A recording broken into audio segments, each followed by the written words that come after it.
I want to ask a question. Why is it that there is so much divorce today in the world? Almost everywhere we go, it's divorce, divorce, divorce. Is it that it's not possible to have a marriage or not? Why is there so much divorce? It's a question. I want to make a little contribution to my Christian understanding of what marriage is. Most often than not, when couples go into marriage, they forget to prepare for this covenant. Because most of the reason why marriages fail, I believe, those who enter do not understand it as such. If it were a contract, then it must have an end. But in the Catholic understanding, marriage is a covenant, that holy union between a man and a woman which is endorsed by God. It has been raised to the order of the sacraments according to the Church's understanding, and as such must be treated as a sign through which God gives graces to his people. Now, I do not doubt that there are situations which may seem incompatible in marriage. But the question I wish to ask is that when such couples who face incompatibility, unquote, were courting and before the marriage, none of them thought it would have such an ending. But the question is, why is it that they were not able to maintain that same emotional attachment, or just maybe that same dedication at the beginning that all seemed honey, honey, honey, now turned into something bitter? I still insist there has been a lack of understanding. Just like the Old Testament covenantal relationship entered into by God and different personalities, we see that a covenant involves two parties. It's a life-binding covenant.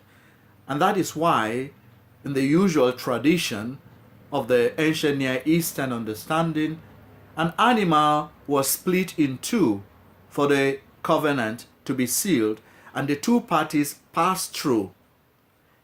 And the significance is that should one party default, may what happened to this animal happen to him or her.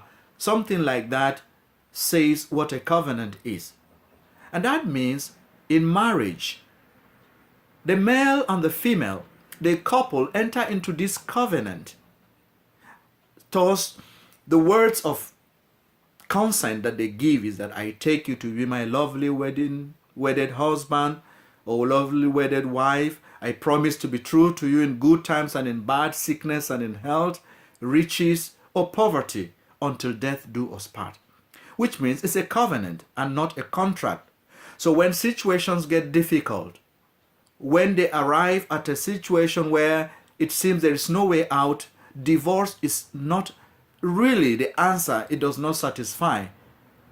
Cases abound where people have changed wives many times, or women have changed husbands many times. But the problem still remains. There is something fundamentally wrong. Therefore, if we understand marriage as a sacrament, then we would know that even the spark of love couples feel for each other before they consent to marriage is only a response to that divine love conveyed in the sacramentality of this marriage. Thus, one of the mistakes we make is for couples to think that what sustains the marriage, it's the love they have for each other. No. If it is the love they have for each other, that love is bound to fail. And that is why when it hits the rocks, they feel they are not compatible. I want to say this, that in the category of the sacraments of the church,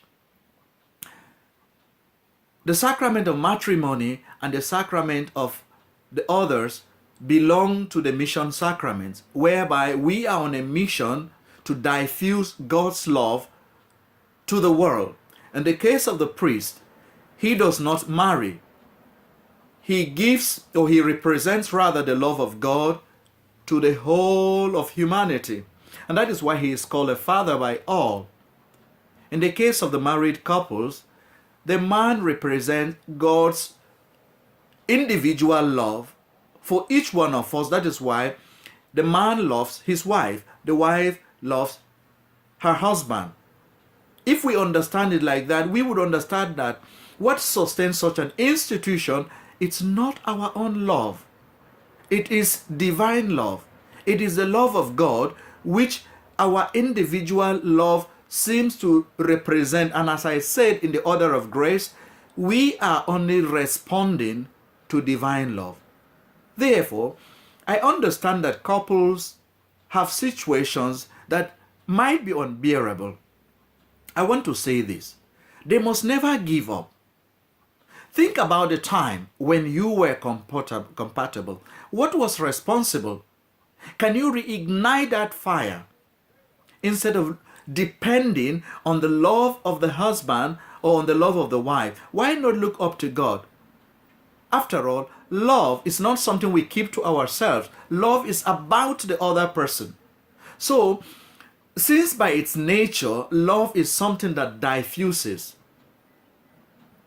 we must try to see it as such and anchor our hope for the sustenance of marriages on God rather than on the party. I know the church has a lot of packages to permit certain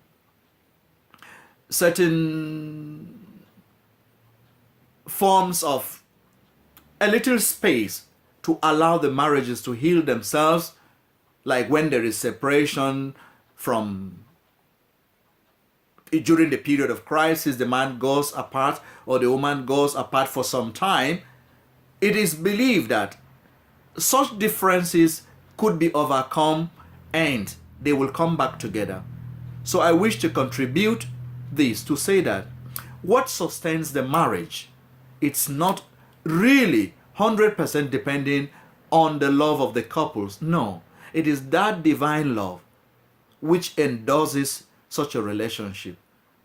Thus, I want to pray for all of you couples that you may have time to meditate on this and see how you could better your life. May God bless you and help you to be able to raise families that would be to the glory of God.